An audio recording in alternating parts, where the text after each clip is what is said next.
I want to share a small story from when I was I was a young sales professional. I and my manager were visiting a client, and I happened to get angry while speaking to the customer. I happened to get angry while speaking to the prospect. He was not yet a customer. I happened to get angry with him. Uh, after we finished the call, my manager came out. When we were out of the call, my manager asked me, "Hey, Saishnu, why did you get so angry on the call?" I knew it was not right for me getting angry. I apologized.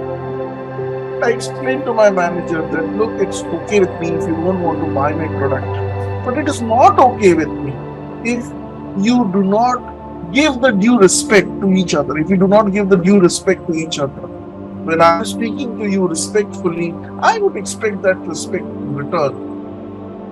My manager took me aside and said, Vishnu, I completely understand how you felt. But tell me, was that a good response? What you did in there? Was it good behavior? I agreed that it was not. I agreed that it was inappropriate, and I promised I would henceforth keep a check on myself. Which brings us to a very important question. How do we usually analyze behavior? Imagine, instead of asking why did you get angry, my manager had asked me, so I should know what made you feel anger? What made you feel so much anger? What could have been my possible responses? What could have been my possible reply? But now that the question is what made me feel angry, I might step back and say, well, I have a strong dislike for people who do not respect others.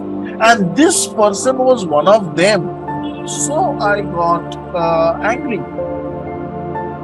Notice that in the first response, I am speaking about another person. I'm speaking about the prospect, another person, somebody in my external world, a factor which I cannot control, as being the reason or as being the cause of my anger.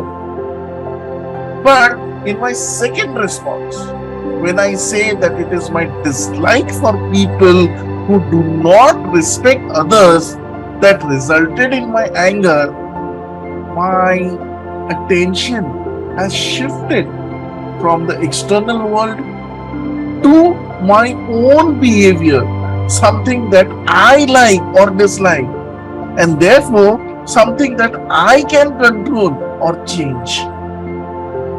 Do you notice this difference between the two responses?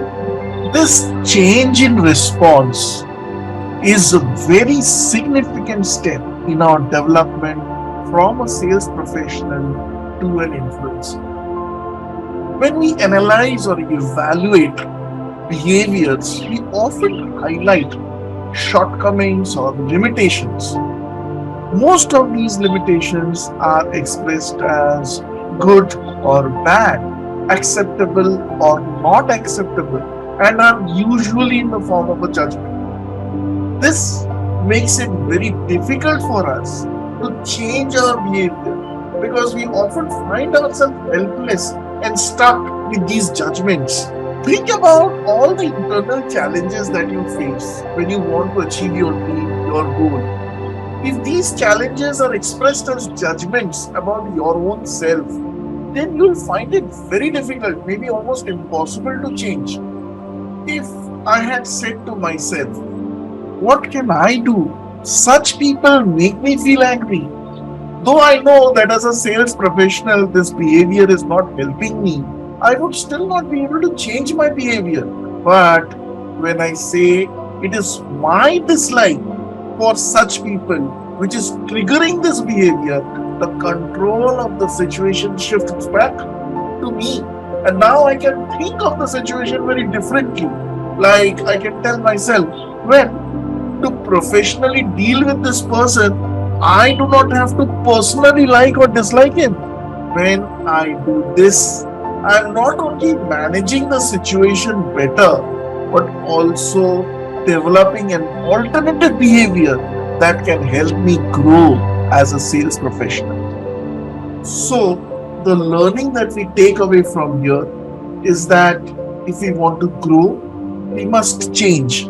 But we cannot change if we keep using our old thought patterns and thinking styles. To change our behavior, we follow three distinct steps.